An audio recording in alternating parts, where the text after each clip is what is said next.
Hello everyone, so today in this video we are going to talk about our previous topic that is urea cycle. तो इस video में हम उसके disorder के बारे में बात करेंगे। ठीक है, तो स्टार्ट करते हैं। देखो, यूरिया साइकिल डिसऑर्डर कब होता है? जब भी एंजाइम में डेफिशिएंसी आई। कौन से एंजाइम में? वो एंजाइम होता है यूरिया साइकिल में ही। ठीक है, एंजाइम जो यूरिया साइकिल में ऑलरेडी इन्वॉल्व है उनमें अगर किसी वजह से डेफिशिएंसी आ रही है तो वो कॉज कर देता है हाइपर एमोनीमिया। ऑलराइट, तो हमने जैसे देखा था साइकिल में कि जो साइकिल है वो दो जगह पे होता है। ठीक है, एक तो माइटोकॉन्ड्रिया में होता है, एक साइटोप्लाज्म में होता है। तो आपको एक चीज़ याद रखना है कि दो स्टेप्स जो माइटोकॉन्ड्रिया में होते हैं, ठीक है, उनमें दो एंजाइम इन्वॉल्व होता है, दैट इज CPS1 और एक हो गया ऑर्निथिन ट्रांसकार्बोमोइलेज। तो इन दोनों एंजाइम में अगर किसी वजह से डेफिशिएंसी या फिर डिफेक्ट आ रहा है, ठीक है, तो ये ना बहुत ज़्यादा सीवियर होता है एज़ कम्पेयर टू साइटोप्लाज्मिक। ठीक है, क्यों होता है? क्योंकि इसमें डायरेक्ट एक्यूमुलेशन स्टार्ट हो जाता है यूरिया का।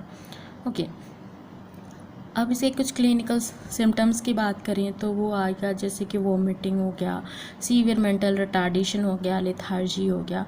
चलो अब ना इसको साइकिल में ही देखते हैं कि कौन से एंजाइम की वजह से कौन से डिजीज़ होते हैं, मतलब कौन से एंजाइम डिफेक्ट की वजह से कौन से डिजीज़ होते हैं। तो कार्बोमाइल फॉस्फेट सिंथेटेज 1 की अगर डेफिशिएंसी होती है तो वो कॉज कर देता है हाइपर एमोनीमिया टाइप 1। अगर ऑर्निथिन ट्रांसकार्बोमोइलेज की डेफिशिएंसी होती है तो वो कॉज कर देता है हाइपर एमोनीमिया टाइप 2। और आर्जिनिनोसक्सिनेट सिंथेटेज की अगर डेफिशिएंसी होती है तो वो कॉज करता है सिट्रुलिनीमिया। और आर्जिनिनोसक्सिनेट लाइज की डेफिशिएंसी होता है तो वो कॉज करता है आर्जिनिनोसक्सिनिक एसिड्यूरिया। आर्जिनीज की डेफिशिएंसी होगी तो हाइपर आर्जिनीमिया कॉज करता है। ओके, अब जैसे हमने पढ़ा था कि जो सिट्रुलिन है वो फॉर्म होता है कहाँ पे? माइटोकॉन्ड्रिया में। फिर जो माइटोकॉन्ड्रिया में बन जाता है फिर ना वो आगे जाके साइटोप्लाज्म में आता है। तो ये किस किस से बनता है? एक तो कार्बोमाइल फॉस्फेट से बनता है, एक ऑर्निथिन से बनता है। लेकिन हमको पता है कि आर्जिनिन पे जब आर्जिनीज काम करता है तो यूरिया ऑर्निथिन का फॉर्मेशन होता है। तो यहाँ पे तो भाई थोड़ा सा डाउट हो गया कि कैसे हो गया ये प्रोसेस। तो आपको ये याद रखना है कि ऑर्निथिन जैसे बनता है कहाँ पे? साइटोप्लाज्म में। ठीक है, तो जब इसको भेजना पड़ता है हमको कहाँ पे? माइटोकॉन्ड्रिया में। माइटोकॉन्ड्रिया में भेजना पड़ता है तब जाके वो कार्बोमाइल फॉस्फेट के साथ ज्वाइन होता है, कंबाइन होता है, या फिर आप कुछ भी कह लो, तब जाके फॉर्मेशन होता है सिट्रुलिन का। ठीक है, तो ऑर्निथिन को भेजने वाला कुछ तो चाहिए ना, कोई ट्रांसपोर्ट का सिस्टम तो होगा तभी तो जाएगा ना वो। ऐसे थोड़ी ना साइटोप्लाज्म से माइटोकॉन्ड्रिया चले जाएगा। तो उस एंजाइम का नाम होता है ornithine transporter protein. Ornithine transporter protein क्या करता है? ऑर्निथिन को साइटोप्लाज्म से भेजता है माइटोकॉन्ड्रिया में। ठीक है, तब जाके सिट्रुलिन का फॉर्मेशन होता है। तो ये चीज़ आपको याद रखना है। और एक चीज़ ये भी है कि जब भी इस एंजाइम में डिफेक्ट आएगा, that is ornithine transporter protein, तो HHH सिंड्रोम होता है। वो HHH क्या है? एक तो हो गया आपका हाइपर ऑर्निथीमिया जो ऑलरेडी हो ही रहा है, अब हम पढ़ ही रहे हैं इसके बारे में, हाइपर एमोनीमिया, और एक होमोसिट्रुलिन यूरिया। ठीक है, ये चीज़ें होती है। चलो अब हम इसको नोट्स में देखते हैं। देखो, सबसे पहले हमने बात की थी हाइपर एमोनीमिया टाइप 1 की। ठीक है, तो किस वजह से होता है? CPS1 के डिफेक्ट की वजह से। क्या होता है CPS1? That is carbamoyl phosphate synthetase 1। इसमें अगर डिफेक्ट आएगा तब हाइपर एमोनीमिया टाइप 1 देखने को मिलता है। इसके फीचर की अगर हम बात करें तो अमोनिया का लेवल ब्लड में बढ़ जाता है, ये ऑटोसोमल रिसेसिव होता है, मेंटल रिटार्डेशन हो जाता है। ठीक है, टाइप 2 की अगर हम बात करें तो OTC के डिफेक्ट की वजह से होता है। अब OTC क्या होता है? ऑर्निथिन ट्रांसकार्बोमोइलेज।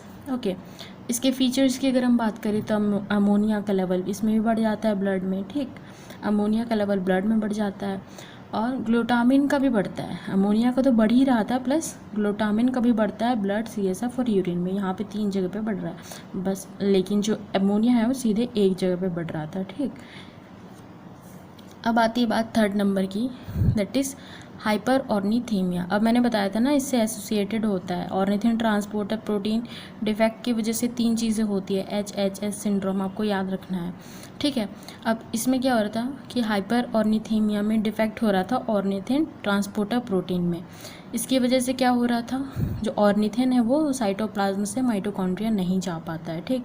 अब आपको ये याद रखना है ये कब देखने को मिलेगा, जीन होता है जिसमें डिफेक्ट आने लग जाता है, ठीक है। डिफेक्ट हो जाता है जीन में, जिसका वो जीन का नाम है ORNT1 जीन। अगर उसमें डिफेक्ट आएगा तो ये प्रोसेस नहीं हो पाता है, ठीक है। ऑर्निथिन ट्रांसपोर्ट नहीं हो पाता है साइटोप्लाज्म से माइटोकॉन्ड्रिया में। फीचर्स की अगर हम बात करें, failure to import ornithine from cytoplasm to mitochondria, defect in ORNT1 gene, autosomal recessive condition होता है, plus blood urea level decrease हो जाता है। अब बात करें 4th नंबर की, दैट इज सिट्रुलिनीमिया, ठीक। तो इसमें क्या होता है, आर्जिनिनोसक्सिनेट का डेफिशिएंसी होता है, डिफेक्ट होता है, तो वो कंडीशन होता है ऑटोसोमल रिसेसिव। सिट्रुलिन यूरिया हो जाता है, मतलब सिट्रुलिन जो है यूरिन में एक्सक्रीट होने लग जाएगा। अब क्या होता है, अमोनिया का और सिट्रुलिन का लेवल जो है ना, दोनों का लेवल ब्लड में इंक्रीज हो जाता है, आपको ये भी याद रखना है। अब चलते हैं नेक्स्ट में, दैट इज़ 5th नंबर का डिजीज़, दैट इज़ आर्जिनिनोसक्सिनेट एसिड्यूरिया। ये कब होता है, आर्जिनिनोसक्सिनेट लाइस की डिफेक्ट की वजह से। इसके फीचर्स की अगर हम बात करें तो आर्जिनिनोसक्सिनेट का लेवल जो है वो आर्जिनिनोसक्सिनेट ब्लड और यूरिन में पाया जाता है, प्लस ये 2 लाख लोगों में 2 लाख बर्थ में 2 को ही होता है, 2 इंडिविजुअल को, ठीक है। हाइपर आर्जिनीमिया की अगर हम बात करें तो इसमें आर्जिनीज की डेफिशिएंसी होती है या डिफेक्ट कह लो। इसमें क्या होता है, आर्जिनिन का लेवल ब्लड और CSF में बढ़ जाता है, प्लस क्या होता है, आर्जिनिन, सिस्टीन और लाइसिन, ये 3 चीज़ें जो है यूरिन में एक्सक्रीट होने लग जाते हैं, और ये 1 लाख में 1 पर्सन को ही होता है। सो आई होप आपको सब समझ में आया होगा। If you think this video is helpful to you then please hit the like button, subscribe to my channel, and thank you for watching.